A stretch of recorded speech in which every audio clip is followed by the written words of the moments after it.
안녕하십니까, 이산입니다. 이번에도 팔자 한 수를 같이 보도록 하겠습니다. 제목과 팔자 주인공의 이름을 통해서 충분히 알 수 있듯이 그 남자의 그 여자 김현지의 또 다른 팔자입니다. 또 다른 팔자라고 얘기한 것은 두 달이 지난 7월 29일에 이 팔자와 다른 김현지의 팔자를 풀어서 올렸는데 나이로 보아서 그 팔자는 김현지의 팔자가 아닌 것으로 판단이 되고 그렇게 결론을 내렸습니다. 그럼에도 불구하고 당시 그 팔자로 예측하였던 내용들이 지금 현재 현실에서 줄줄이 적중이 되고 있습니다. 무슨 조합입니까? 그 팔자가 맞다는 얘기인가요? 아니면 무슨 뜻일까요? 자, 이것은 이렇게 보시면 됩니다. 여러분들도 팔자를 잘못 뽑아서 보았는데 그것이 줄줄이 맞아 들어가는 경우가 있습니다. 이것이 바로 자신도 모르게 팔자 단시점을 구사한 것입니다. 팔자 단시점은 우연한 기회에 우연하게 얻었던 팔자 기둥이 팔자 단시점의 하나의 괴다라고 보시면 되는 것입니다. 팔자를 통해서 육효와 육인과 기문처럼 충분히 단시점을 쳐볼 수가 있습니다. 팔자 원명에서 없는 내용들을 아주 자세하게 판단해 볼 수 있는 사례들이 수없이 많습니다. 자, 이 팔자 또한 100% 김현지의 팔자다라고 단정할 수 없는 것입니다. 그러나 이 팔자를 통해서 한 수의 단시점을 쳐본다라는 입장을 견지하게 되면 틀릴 리가 없죠. 묘진목국이고 해묘목국의 얼목이 투에서 이 팔자는 제다하고 신약한 팔자다라고 볼 수가 있습니다. 제다 신약을 어떤 분들은 격이다라고 하는데 이것은 팔자의 격에 대한 이해가 조금 모자라면 그럴 수가 있겠죠. 팔자의 격이라는 것은 하나의 완성된 상품의 규격이다라고 보시면 됩니다.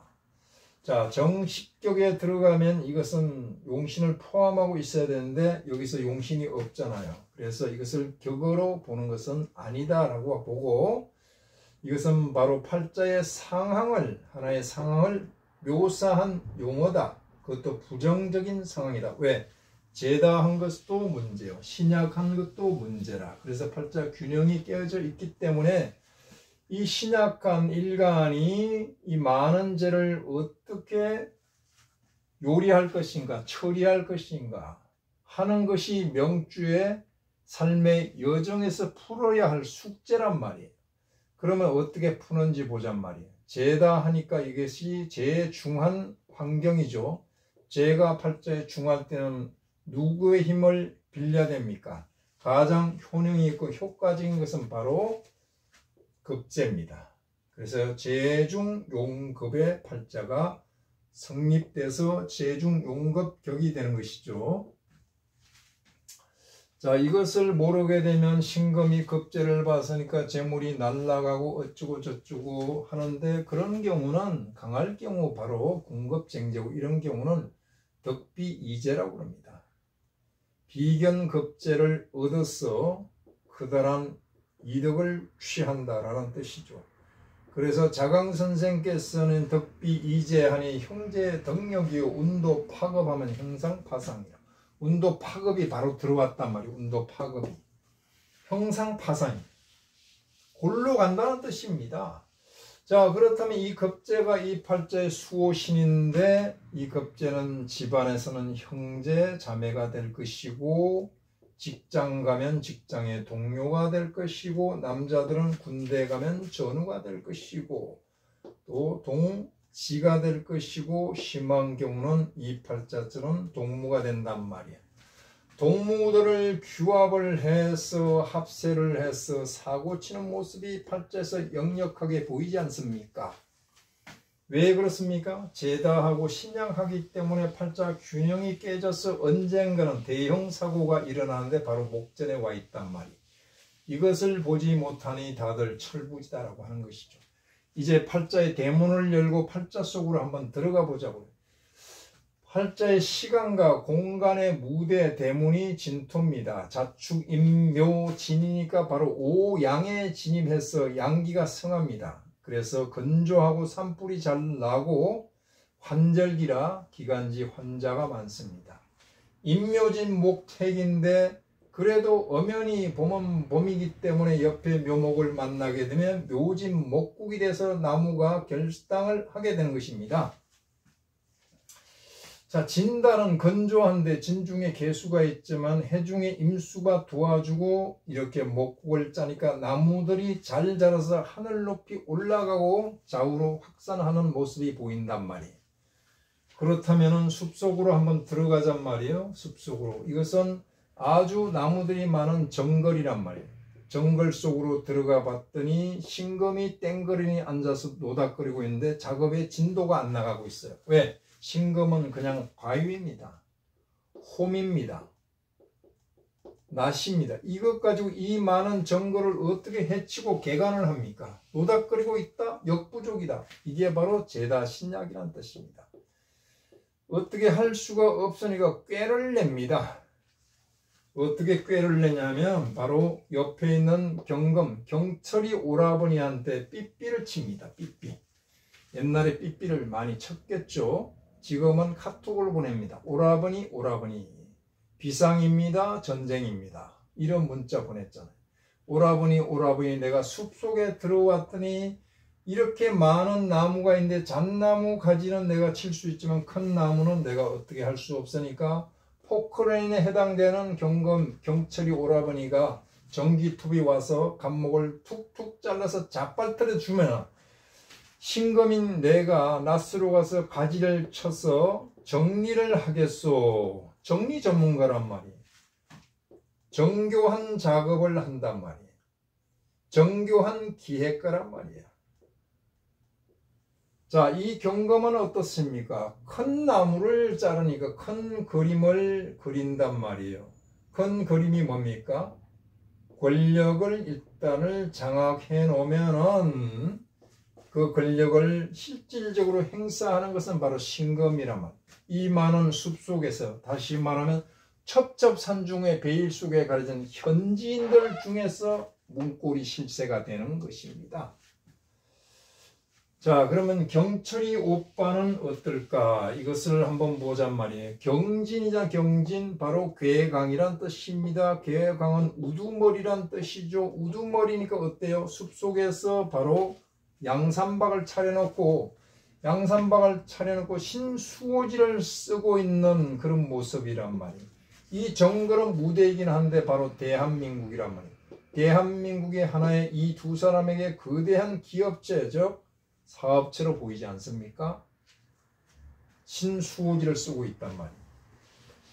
그러면 돈은 어디다 묻어놨어요? 물론 어딘지 모릅니다만 팔자선 진중, 즉 물웅덩이, 해중, 즉 저수지에 돈이 저장되어 있는 모습이 보이잖아요. 진중, 얼모, 해중, 간모. 이게 다 돈이잖아요. 자, 그러면 이 경검은 어떤 상황일까? 이렇게 얼경합을 하고 있습니다. 명합을 하니까 이것은 처란 말이에요. 처가 엄연히 동네 구장 반장도 알아보는 처가 있는데 어디를 탐하고 있습니까? 묘중의 얼목과 또 얼경합을 하고자 하고 진중의 얼목과 얼경하고 해중의 간목, 묘중의 간목 1, 2, 3, 4 막 이렇게 있단 말이에요. 그러면 이 경검, 신검의 오라버지 경철이 제메이는 여자들 수없이 거느리는 모습인데 7명이 넘네요. 8명까지 보입니다. 그러면서 이 죄를 다스릴 수 없으니까 이 팔자도 제다신약이란 말이에요. 제다신약은 부친 덕이 없어서 초년 고생을 하고요. 초년의 고향을 떠나서 사는 사람들이 많단 말이에요. 이 팔자는 단적으로 말해서 제메이 팔자가 아닌데 현지 팔자의 제메이까지 복귀해낼 수 있단 말이죠.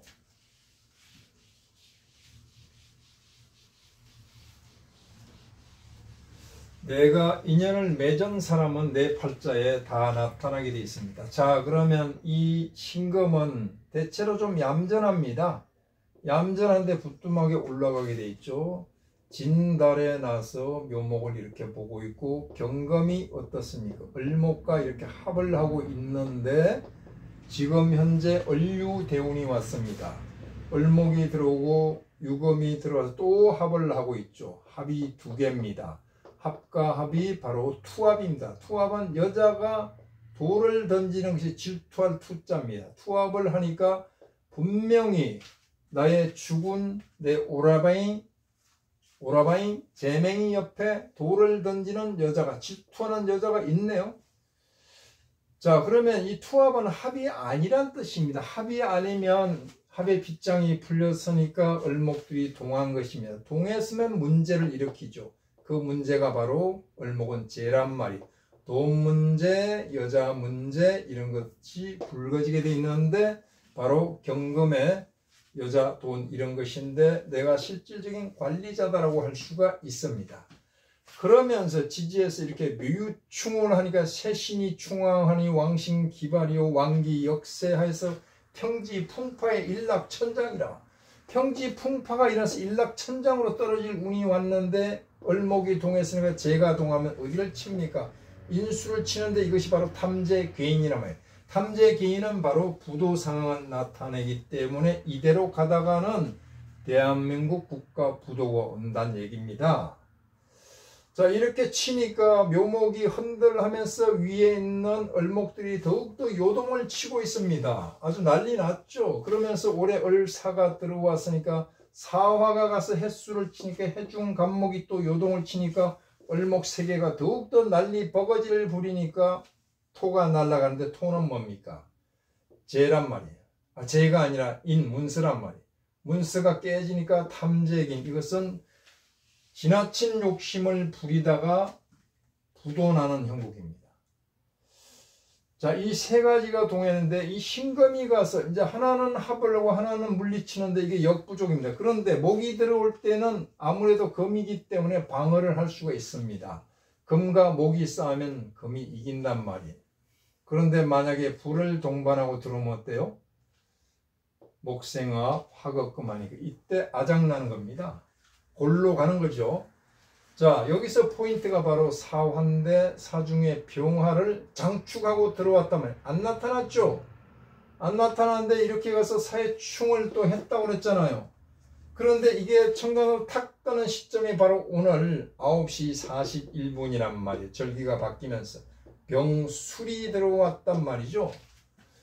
병술이 들어왔으니 이게 재고 여기는 살입니다. 재살태과가 돼버렸어요. 재살태가. 그리고 이 술토가 가서 진토를 충으로 받아버리니까 팔자 전체가 와르르 깨지면서 요동을 치고 있는데 천간에서 나타나는 것이 바로 재살이 태과하다.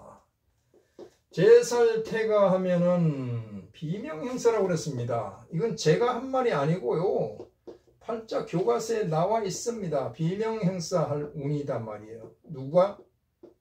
팔자에 있는 두 사람이, 여기는 hen지, 여기는 제매 이렇게 볼 수가 있는데, 즉 다시 말해서 두 사람이 동반 추락을 한다라고 결론을 내릴 수가 있죠. 일락천장이라고 했잖아요. 그래서 제가 지난 영상에서도 이제 그만 내려와라 그랬습니다. 왜? 대운이 그다지 좋지가 않잖아요. 운 끝났어요. 그 다음 달이 정해잖아요. 이때 정화가 들어오면 더 정밀하게 경금을 타격을 해버립니다. 이 병술이 바로 격암유록에서 병술달이 용사적구 희월인데 이때가 바로 통일의 단초가 마련되는 해인데 벌써 그런 조짐이 여기서 나타난다라고 보아도 무방할 것 같습니다. 여기까지 김hen지 팔자풀이를 마치겠습니다. 감사합니다.